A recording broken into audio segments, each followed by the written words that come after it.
ကဲညပါလေဘိုက်စားလို့ခွင်းထားဆောင်ကကြေးကလက်ကြည့်နေလို့အရေးကြီးတွေ့ရသေးတယ်နေမဟုတ်တာရှောက်ပြောမနေနဲ့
နင်းညအောက်မှာအတုံးအတန်ကြားရစီလား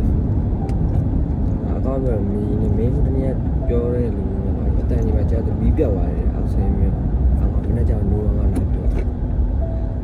တိတ်ကိုရှုံလို့မဟုတ်ဘူးဘာမှမဟုတ်ဘူးဒီလိုမာကက်လည်းပြောအောင်မှာကြုံမယုံမှာမင်းသူကမင်းတော့ပြောလို့မရကားစားရယ်ကွာဘာမှမလည်းမသိဘူးဘာဖြစ်နေရလဲမသိဘူးမြင်ပါလေ